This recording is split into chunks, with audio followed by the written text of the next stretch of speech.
Hello दोस्तों, नमस्कार। स्वागत है आप सभी का मेरे यूट्यूब चैनल पे। तो दोस्तों, जैसा कि हम डेली करंट अफेयर लेके आते हैं, तो आज है आपका 7 जून और देखते हैं आज 7 जून के करंट अफेयर।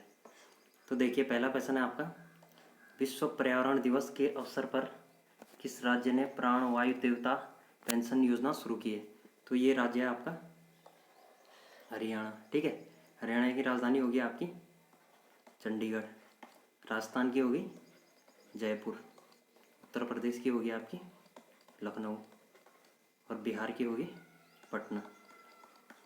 दोस्तों, अगर आप किसी भी एग्ज़ाम की तैयारी कर रहे हैं तो आप हमारे साथ करंट अफेयर्स को देख सकते हैं, क्योंकि ये किसी राज्य की राजधानी 1 नंबर में पूछी जाती है आपके एग्ज़ाम में। ठीक है दोस्तों, अब देखिए अगला, विश्व पर्यावरण दिवस के अवसर पर हरियाणा के मुख्यमंत्री मनोहर लाल खट्टर ने घोषणा की है कि 1 वर्ष में 3 करोड़ पौधे लगाए जाएंगे और 8 लाख एकड़ पंचायत भूमि के 10% पर वृक्षारोपण किया जाएगा। यानी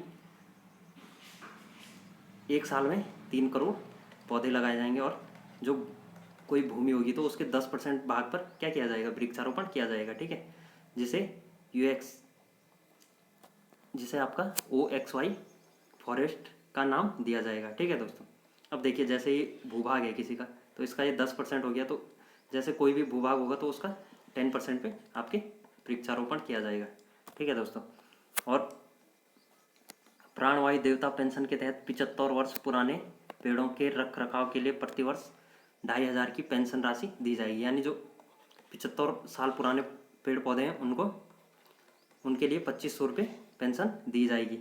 और प्राणवायु देवता पेंशन योजना अनूठी और भारत में अपनी तरह की पहली योजना होगी। सरकार 3 साल के लिए एग्रो फॉरेस्ट्री अपनाने वाले किसान को प्रोत्साहन के रूप में 10,000 रुपये भी प्रदान करेगी। यानी जो किसान इसको अपनाएगा उसके लिए 10,000 रुपये का भी इनाम प्रावधान है। ठीक है दोस्तों, चलते हैं नेक्स्ट।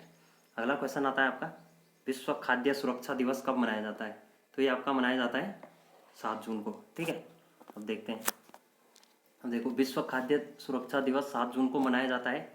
इस दिन का उद्देश्य खाद्य सुरक्षा, मानव स्वास्थ्य, आर्थिक समृद्धि और सतत विकास में योगदान के लिए ध्यान आकर्षित करना है।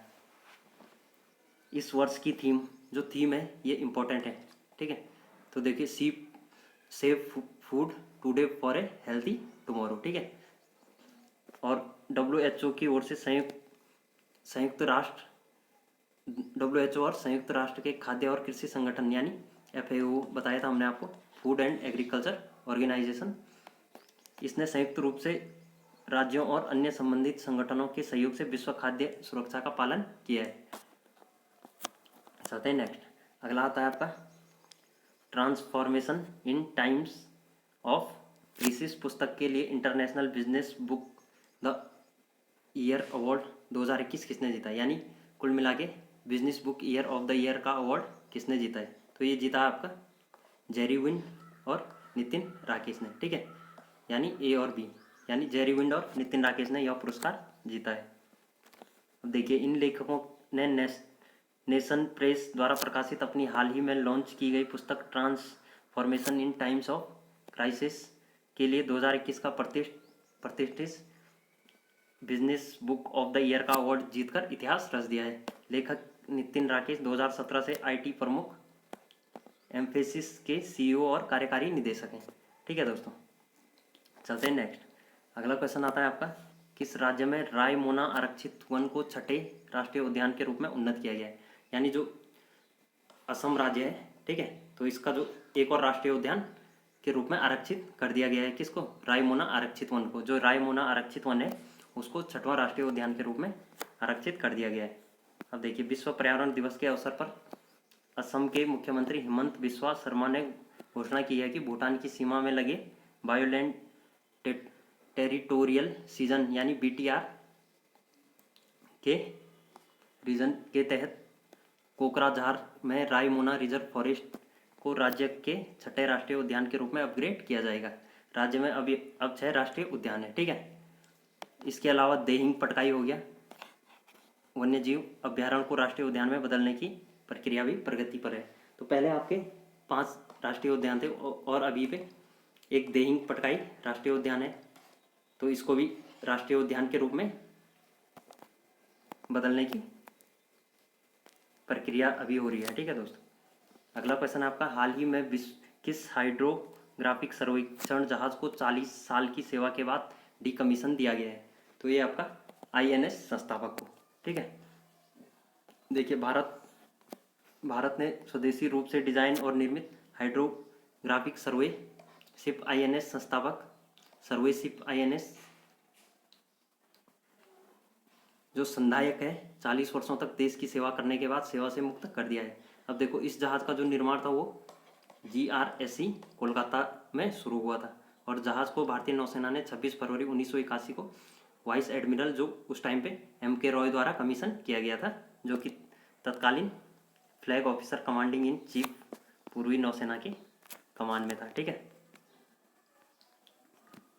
चलते हैं नेक्स्ट। अगला क्वेश्चन आता है आपका, हाल ही में किस, ये तो पढ़ लिया था हमने। ठीक है, अगला क्वेश्चन है, किस पहलवान ने डोप टेस्ट में फेल होने के कारण यूनाइटेड वर्ल्ड रेसलिंग में अस्थायी रूप से निलंबित कर दिया गया है? यानी कौन से पहलवान है? तो वो है आपके सुमित मलिक। देखिए, पहलवान सुमित मलिक टोक्यो ओलंपिक में भाग लेने के लिए सिर्फ 49 दिन पहले डोप परीक्षण में असफल हो गए हैं। यानी अभी जो ओलंपिक होगा आपका, वो आपका जापान के टोक्यो में होना है। ठीक है, जो कि 2020 में होना था, लेकिन कोविड के कारण ये पोस्टपोन हो गया था, अभी 2021 में होगा। अब इन्होंने अभी टोक्यो ओलंपिक में भाग लेना है, तो ये इससे पहले डोप परीक्षण में फेल हो गए हैं। तो जाहिर है कि अभी अगर अगले महीने जब ओलंपिक होगा तो उसके लिए हो सकता है ये क्वालिफाई न कर पाए। ठीक है दोस्तों, क्योंकि ये डोप परीक्षण में आपका जो कि प्रतिबंधित पदार्थ होते हैं उसके लिए पॉजिटिव इनको पाया गया है। ठीक है, अगला क्वेश्चन है, वायुसेना के अगले उप प्रमुख के रूप में किसे नियुक्त किया गया है? तो जो वायुसेना के अगले उप प्रमुख हैं वो हैं एयर मार्शल विवेक राम चौधरी। तो इनको वायुसेना के उप प्रमुख के रूप में नियुक्त किया गया है। अब देखिए, विवेक चौधरी मौजूदा एयर मार्शल SH अरोड़ा की जगह लेंगे और वो जो 30 जून को सेवानिवृत्त होंगे, यानी ये अगले महीने से उप प्रमुख बन जाएंगे। ठीक है दोस्तों, विवेक चौधरी वर्तमान में पश्चिमी वेस्टर्न वायु की कमान संभाल रहे हैं, जिसे sword arm of the force के रूप में भी जाना जाता है।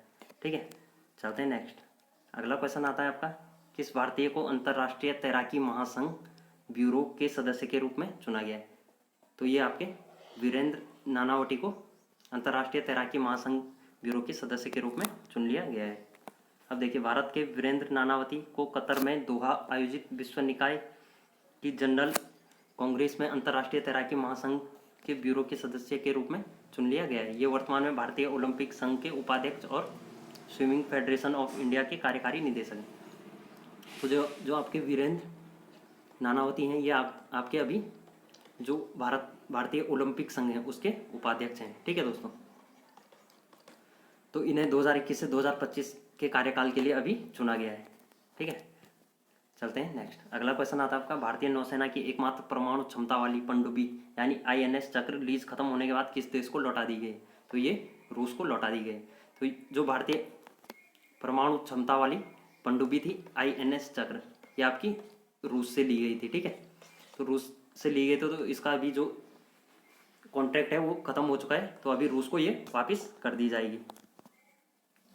अब देखिए, भारतीय नौसेना में इकलौती परमाणु क्षमता वाली पनडुब्बी INS चक्र रूस को वापस लौटा दी गई। साल 2012 में भारत सरकार की ओर से अकुला क्लास की इस पनडुब्बी को लीज पर लिया गया था, यानी 2012 में इसको लिया गया था और अभी जो इसका कॉन्ट्रैक्ट खत्म हो गया है 2021 में, तो इसको अभी जो है रूस को वापस दे दिया जाएगा। ठीक है, चलते हैं नेक्स्ट। अगला क्वेश्चन आता है आपका, निम्नलिखित में से किसके लिए सामाजिक न्याय और अधिकारिता मंत्री यानी सेज और सेज पोर्टल लॉन्च किया गया है? तो ये आपका बुजुर्ग लोगों के लिए जो है सेज पोर्टल लॉन्च किया गया है। ये दोस्तों इंपॉर्टेंट क्वेश्चन है। ठीक है, इस पर मार्क लगा दो, क्योंकि जो ये आपका आता है कि ये वाला पोर्टल किसके लिए लॉन्च किया गया है, ऐसा क्वेश्चन बनता है। तो ये आपका बुजुर्ग लोगों के लिए सेज पोर्टल बुजुर्ग लोगों के लिए लॉन्च किया गया। अब देखिए, यह पोर्टल विश्वसनीय स्टार्टअप द्वारा बुजुर्ग लोगों की देखभाल और उत्पादों की सेवा को का वन स्टॉप एक्सेस होगा।